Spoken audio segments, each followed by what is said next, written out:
Hi Spoonies! Welcome to my channel. This is Evie or Fibromom, whichever one you prefer to call me. A lot of you have asked me to do this video, and it's about different medications to treat fibromyalgia and other chronic pain illnesses. Now there's so much that can go into this, a whole bunch of different kinds of treatments I have shared in other videos. So if I don't answer all your questions, make sure you comment below. Maybe we can make this like a series or something. I'm just going to share with you what has worked for me, what hasn't worked for me. Okay, it's actually kind of funny that you have been asking me to do this just recently because I've just got over withdrawals from getting off another medicine to get on a new one, but I'll explain that in a little bit. Okay, I'm not going to remember the whole list of them because there was a lot, but it wasn't just for fibromyalgia. Now, if you have a chronic pain illness or probably any kind of chronic illness, most of the patients also have sleep apnea, or restless leg syndrome, stomach issues, IBS, the list goes on. There's not actually that many FDA approved medications for fibromyalgia, but they have found anti-seizure medicine to work, sleep aids, obviously painkillers, all sorts. Before I get started, I just want you to know we're not here to bash anybody that does natural remedies for it, or we're not going to bash anybody that doesn't do any healthier alternatives for it and just pain meds. That's not what this is about. This is about sharing what has helped for me, because when you have a chronic illness, you could have 5 symptoms, the next person could have 30, and severities of it are different. So there isn't this one pill that's going to help all of them. Don't we wish? And also many with chronic pain or chronic illnesses also have depression, anxiety, because we know chronic pain isn't always a walk in the park. Okay, I remember one of the first medications for me that was prescribed to me would be Cymbalta. Now, I know some people find some really good relief with this. We have a great support system here, awesome Spoonie family. You always find them in the comment section below.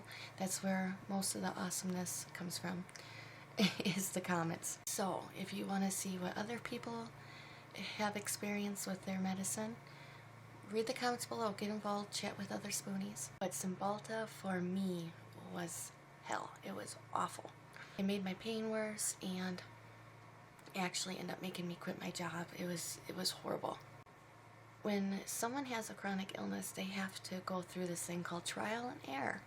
It is evil because, like I said, everyone is so different. So the only way of finding out is trying a certain medication out. But a lot of these medication can take 2 to 6 weeks to work or to have a full effect. So you really don't know until it's all in your system. Then when you find out that something isn't working, then you need time to get it all out of your system to get on a new medication. After that, I have another medication that did not work for me, was gabapentin. I take that back. It did help, but I had to take it with another medication. I can't remember what it was. And this was before I found out I was pregnant with Xander, because when I found out I was pregnant, the one doctor at the time, before my good doctor, just ripped all the meds away instantly, and I ended up going through massive withdrawals, which caused my unborn baby to go through withdrawals. I was at the point where I was at the full max amount that you could take. I can't remember if it was like 800 milligrams. I took it 3 or 4 times a day. I don't remember, but I was losing gobs of my hair, and I didn't feel it was really working anyways. For it to work even a little bit, max dose, and it had to be taken with something else, and I just lost gobs of my hair. So it was kind of like a blessing in disguise when I did get off of it, because I refused to go on it after that.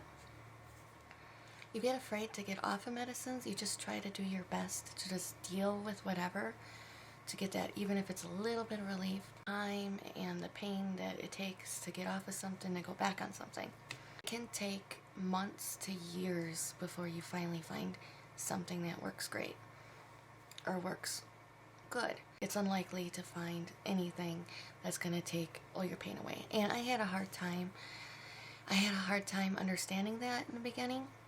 And my doctor would say, "Oh, Evie, I can send you home with a morphine drip and you're still going to feel pain." So that's something you have to kind of accept. Tramadol worked only if taken with another medicine, which was hydrocodone at the time, and that did help. It was helping enough to take that edge off. And you know, after a while being on meds, you think that that edge just isn't much until you're forced to get off of them, or something comes up, whatever, and that little bit that it seemed to help so much, it means all the world when you're in a lot of pain. So I've definitely learned to tolerate it, I guess is the right word. I found I was pregnant with Xander, then they took that away. I'll have to make a video about pregnancy and fibromyalgia. That's a whole nother story. After I had Xander, after I wasn't nursing him anymore, then I went back on those, the Tramadol and the hydrocodone, and then I was dealing with a lot of chronic migraines. As a lot of my spoonies would know, I average about 18 a month. It's from the discs in my neck. When you have fibromyalgia, you don't get enough REM sleep, rapid eye movement, and then the pain in my legs was waking me up. And so he tried me on a couple different medicines. If I can remember, I will list them right over here.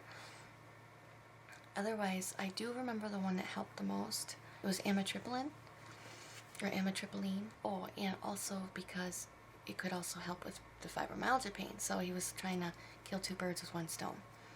So help with sleep, help from the leg pain, waking me up in the middle of the night.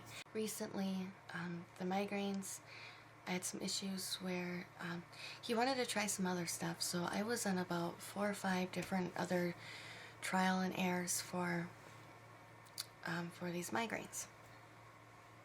Nothing's working at all. So he wanted to try Botox. If you're not familiar with my story with that, check out my fibromyalgia playlist. I can link that too. That'll explain everything. So he's been trying something else to help with the overall pain and the neck pain. Now it was Butrans, which is a pain patch. Maybe I can show you real quick right here. Medicine in the patch. A certain amount of milligrams are released every hour.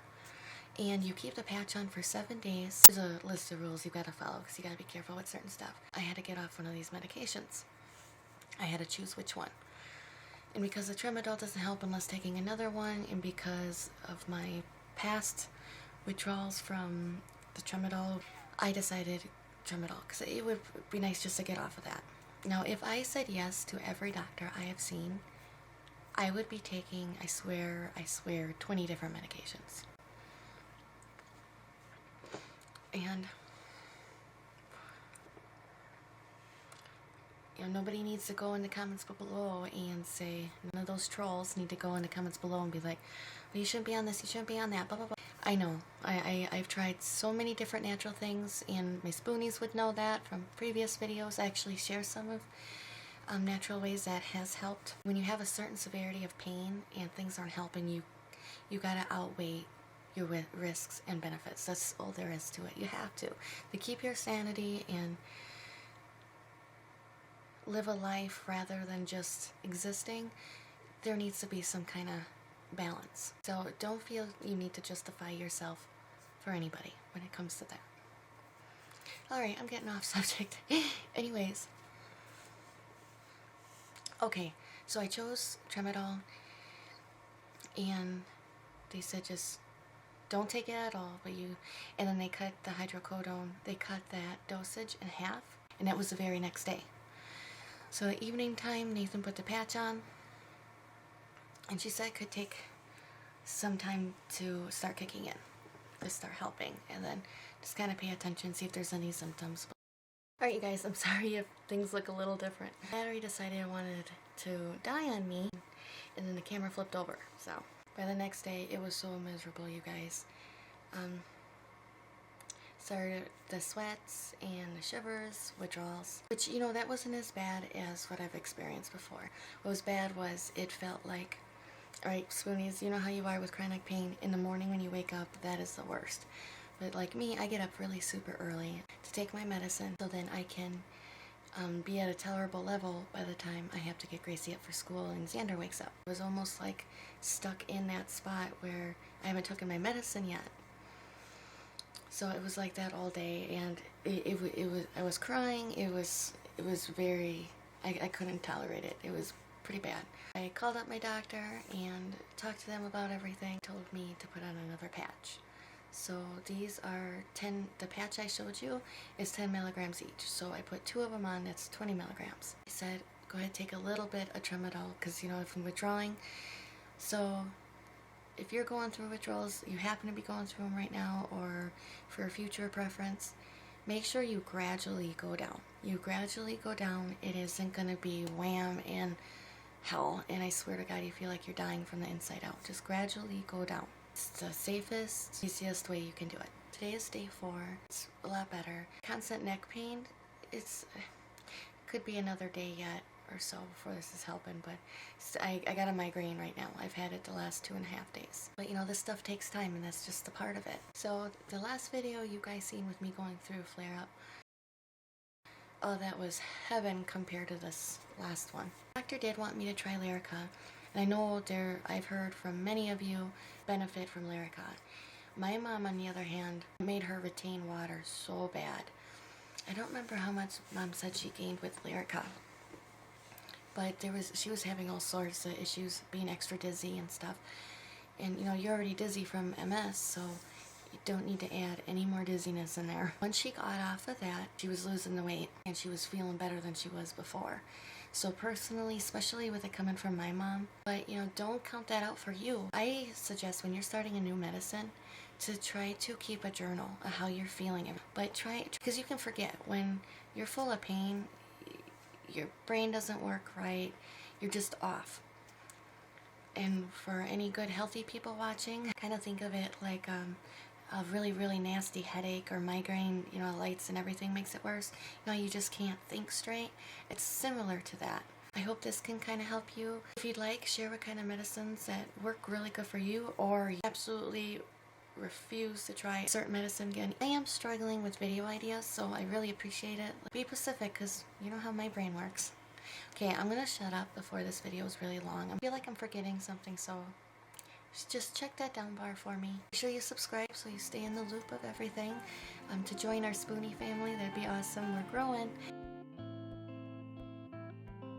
Share your ideas. I'd love to hear it. I'm here for you guys, and if I can help in any way, you know I'm gonna do it. Thanks a bunch for watching, and take care of yourself. In the meantime, if you need to chat, you know where to find me. I'll see you next video.